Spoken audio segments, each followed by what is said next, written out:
Olá, meus amigos, que Deus abençoe a todos com a fé viva, a fé que funciona, a fé que traz a realidade, que traz os impossíveis, que faz os impossíveis se tornarem possíveis. Essa é a fé que agrada a Deus. E nós estávamos falando ontem sobre o rico e Lázaro, e eu queria novamente falar sobre esse assunto, queria discorrer sobre esse assunto para que fique bem claro para as pessoas. Eu queria que você meditasse, me ajudasse a meditar nesse texto. Jesus fala assim: ora, havia um homem rico. Havia um homem rico. Isso é muito importante para você saber como deve ler a Bíblia, os textos sagrados, para você não se perder. Jesus está falando que havia um homem rico.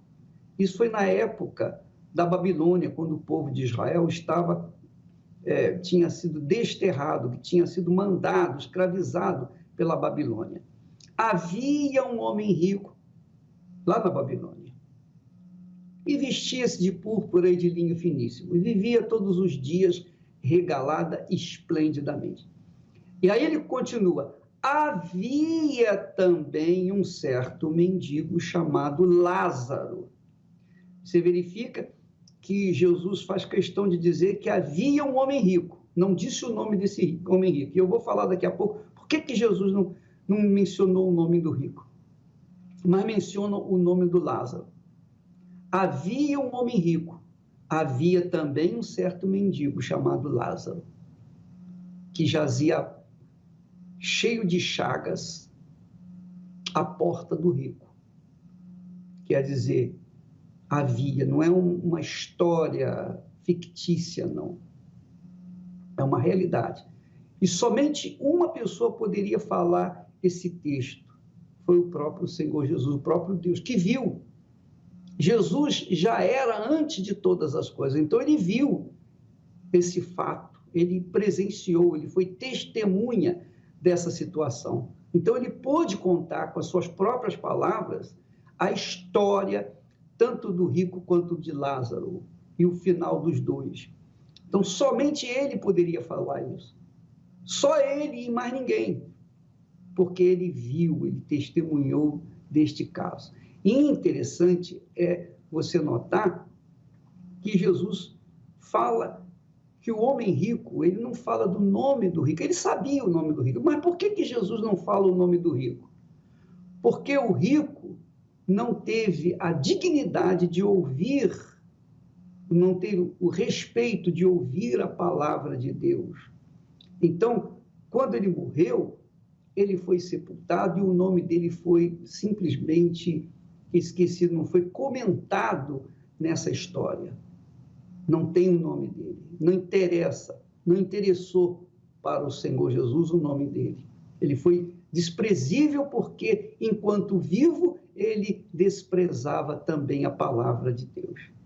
Já o pobre Lázaro, apesar de ser pobre, miserável, mendigo, ele teve o nome citado, mencionado pelo Senhor Jesus, porque Lázaro tinha a fé focada em Abraão. Lázaro sabia da história de Abraão e confiava no Deus de Abraão. Então, Lázaro, por conta da sua morte, quando aconteceu, ele foi levado para o seio de Abraão. Então, isso é importante você verificar, minha amiga e meu amigo, para que você possa saber como é que Deus trata tanto o rico quanto o pobre, qualquer pessoa, como ele trata. Ele trata de acordo com a fé que nós o tratamos, de acordo com a consideração que nós o tratamos. Se nós o consideramos, ele vai nos considerar. Se nós cremos nele, ele vai ser fiel a nós. Mas se nós o desprezamos aqui na terra, ele também nos desprezará. É assim, toma lá da cá. Com Deus é assim, não tem nada de chororô, sentimento, nada disso. Sensação, emoção, nada disso. É pau, pau, pedra, pedra. É preto no branco. Não tem além disso. O homem rico que se vestia de púrpura de linho finíssimo e vivia todos os dias da sua vida regalada esplendidamente. Ele era muito considerado pelas pessoas aqui embaixo, mas não tinha consideração para com Deus. Também Deus não teve consideração para com ele na hora da morte. Quando morreu, morreu para onde ele foi, para onde a quem ele servia. Ele serviu ao inferno, então ele foi para o inferno. E Lázaro não. Lázaro era um homem pobre, miserável, mendigo, cheio de chagas. Porém, Lázaro tinha uma fé no Deus de Abraão. E isso foi suficiente para que ele fosse salvo do inferno. Vamos ao segundo texto. E aconteceu, veja que no princípio, quando Jesus fala do rico, ele disse, havia um homem rico. Quando ele fala de Lázaro, havia também um homem pobre, Lázaro. Agora ele fala, e aconteceu, quer dizer, aconteceu, isso é um acontecimento, é um fato. Aconteceu que o mendigo morreu e foi levado pelos anjos para o seio de Abraão. Por que ele foi levado para o seio de Abraão? Ele foi levado para o lugar onde Abraão estava, ou está. É isso que quer dizer seio de Abraão. Seio de Abraão é onde Abraão está. Então, ele foi levado para onde estava Abraão. Por quê? Porque ele cria no Deus de Abraão. Ele cria no Deus de Abraão, e isso foi suficiente para que ele fosse salvo. E quando morreu, os anjos de Deus vieram buscar sua alma para onde está Abraão. E morreu também o rico e foi sepultado. E no inferno, agora vamos aos detalhes, no inferno, ergueu os olhos, quer dizer, o rico ergueu os olhos, estando em tormentos, ele viu ao longe Abraão. Ele viu ao longe Abraão e Lázaro com ele, no seu seio. Quer dizer, lá do inferno, ele podia enxergar Abraão, que ele conhecia muito bem. Ele conhecia muito bem Abraão. E você vai ver que ele conhecia bem Abraão, porque no texto seguinte, ele diz assim, olha só como ele disse. O texto seguinte, por favor. E clamando, disse, pai Abraão, quer dizer, ele conhecia Abraão. Ele sabia que Abraão era o pai na fé de todos os filhos de Israel, todos os hebreus. Mas ele não se considerava filho de Abraão porque ele vivia de uma forma contrária às leis de Moisés, os mandamentos dos profetas. Então ele conhecia Abraão, mas desprezava Abraão. Consequentemente, desprezava o Deus de Abraão. Então ele diz, pai Abraão. Ele chama Abraão até de pai. Lá no inferno ele chamou de pai, mas aqui na terra ele dava a mínima para Abraão. Então, ele foi, agora ele sabe por que ele estava no inferno. Porque ele tinha desprezado a fé no Deus de Abraão. E ele disse, tem misericórdia de mim e manda Lázaro. Ele conhecia Lázaro, porque Lázaro estava à porta da sua casa. Manda Lázaro que molhe na água a ponta do seu dedo e me refresque a língua, porque estou atormentado nesta chama. Olha, minha amiga e meu amigo, o que a gente entende do inferno é o que está escrito na palavra de Deus. Eu não entendo além do que isso. Mas eu entendo que quando a pessoa chega no inferno, a exemplo do rico, ele pôde ver Abraão e a Lázaro junto com ele, junto com Abraão. E ele, sofrendo em tormentos, ele disse, tem misericórdia de mim, Abraão. Tem compaixão de mim e manda Lázaro que molhe na água a ponta do seu dedo. Engraçado que ele, na misericórdia que ele pede, ele não pede assim, pai Abraão, me tira daqui. Não, ele sabia que não tinha mais jeito. O destino dele estava traçado, ele sabia que era impossível.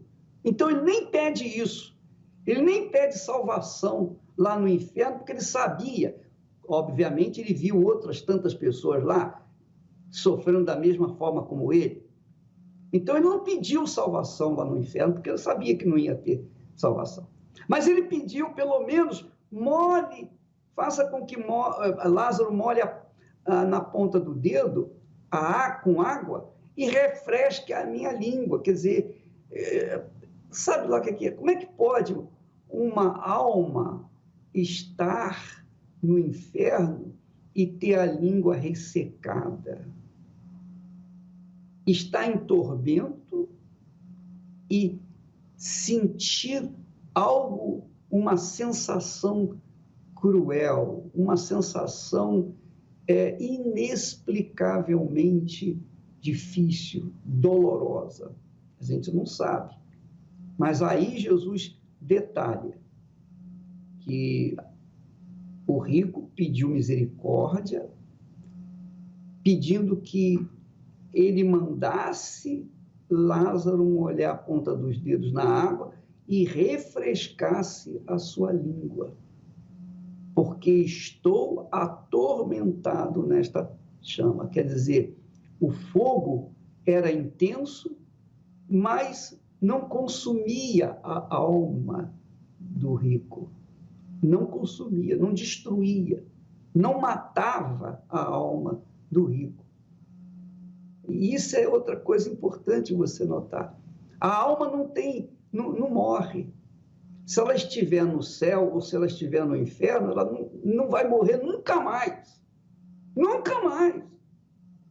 E eu fico pensando assim, as pessoas que geram filhos a 3x2, de brincadeira, só para ter um neném em casa, brincar de criança, essas pessoas não sabem da responsabilidade, porque cada criança que é trazida ao mundo é uma alma. E aquela alma vai viver eternamente, seja com Deus ou no inferno, ela vai viver. Então, olha só a responsabilidade daqueles que geram filhos. A responsabilidade daqueles que geram filhos perante Deus. Perante Deus. Porque a alma não morre jamais. Então, quando nasce uma criança, aquela criança, ela um dia vai morrer, o seu corpo vai perecer, vai se desfazer aqui na Terra, mas a sua alma vai viver por toda a eternidade. E a responsabilidade de quem trouxe aquela criança a este mundo? Quem trouxe aquela alma a este mundo? Vai ser dos pais. Ora, minha amiga, aqui nós vemos que o rico estava atormentado na chama. A chama não consumia, não destruía a sua alma. E pior é que ele tinha língua. Como é que a alma tem língua? Não sei. Eu não posso explicar isso. Mas eu sei que ele está dizendo aí, refresque a minha língua. Refresque a minha língua, porque estou atormentado nesta chama. É isso que vai acontecer com todos os que têm rejeitado o Senhor Jesus Cristo como Senhor e Salvador. É isso que tem acontecido com todos aqueles que vivem no pecado e não estão nem aí para a fé no Deus de Abraão, de Isaac e de Israel, que mandou, Deus Pai, o Deus de Abraão, mandou o seu filho para perdoar, para lavar os pecados daqueles que nele creem. Quem não crê vai para esse lugar de tormento por toda a eternidade. Vai ser atormentado. Vamos seguir em frente com o texto. E ele disse, Abraão respondeu para o rico, filho, ora, se o rico o chamou de pai, Abraão, então Abraão também o chama de filho. O que quer dizer isso, bicho? Muita coisa, minha amiga, meu amigo. Não é porque você se diz filha de Deus, filho de Deus, que você é filho de Deus. Não é porque você o chama de pai que ele é o seu pai. Ele é o Criador, mas não o pai. Ele é pai daqueles que são gerados pela água e pelo Espírito Santo. Aqueles que são gerados pelo Espírito Santo é que são filhos de Deus. Quem não é gerado pelo Espírito Santo, pela água e pelo Espírito Santo, não é filho de Deus. Veja isso lá em João, capítulo 3, o Evangelho de João, no capítulo 3, a partir do versículo 1, você vai ver isso, essa história. E o que Jesus fala, o que é nascido da carne, é carne. Mas o que é nascido do Espírito Santo é espírito. Então, aqui Abraão também responde para o rico dizendo: filho, lembra-te. Ele podia lembrar. O rico podia muito bem se lembrar. Ele tinha a língua, não tinha memória. Lembra-te de que recebeste os teus bens em tua vida, e Lázaro somente males. E agora, este é consolado e tu atormentado.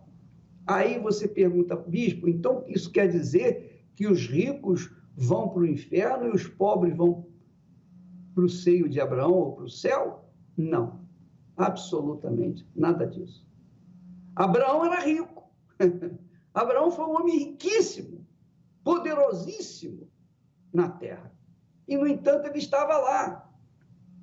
Ele estava lá. Abraão foi um homem rico, podre de rico.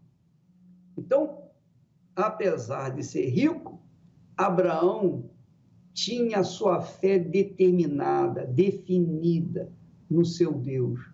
E por conta dessa fé, Abraão obedecia a palavra de Deus. Então, porque ele obedecia a palavra de Deus, ele era considerado servo de Deus e amigo de Deus. Então, Abraão considerou Deus. Ele considerou a sua palavra, estava considerando o próprio Deus. Quando a gente ouve a palavra do Senhor Jesus e obedece, a gente está considerando o Senhor Jesus como nosso Senhor. Se nós ouvimos a palavra de Deus e não obedecemos, então nós não consideramos Jesus como nosso Senhor. É óbvio que ele tampouco considera a gente. É assim, toma lá da cá, como eu já falei. Então fique bem claro isso, minha amiga e meu amigo. Se você diz: eu creio em Deus, mas desobedece a sua palavra, então essa crença não vale nada. Por outro lado, você obedece a palavra de Deus, seja rico, seja pobre, então você será salvo. É assim que funciona. É assim que funciona o reino dos céus. E é assim que funciona aqui na terra. Se você cumpre a lei, então a lei protege você, pelo menos teoricamente. Tá? Pelo menos teoricamente. Mas se você não cumpre a lei, o que acontece? Se você não tem dinheiro, você vai para a cadeia. Essa é a realidade. Mas é a lei. Então, se você cumpre a lei, então você vai ser beneficiado, você vai ser protegido pela lei. Mas se você não cumpre a lei, então você vai ser punido pela própria lei. A mesma coisa com respeito à palavra de Deus. Se você obedece à palavra de Deus, então você está mostrando crença em Deus. Se você não obedece à palavra de Deus, então você está mostrando sua descrença em Deus. E essa incredulidade é o maior pecado, é o pecado capital. É pior do que todos os demais pecados. E por essa descrença, ou pelos descrentes, é que Jesus deu a vida dele, para que eles pudessem crer nele, crer na sua palavra e serem salvos dos tormentos eternos.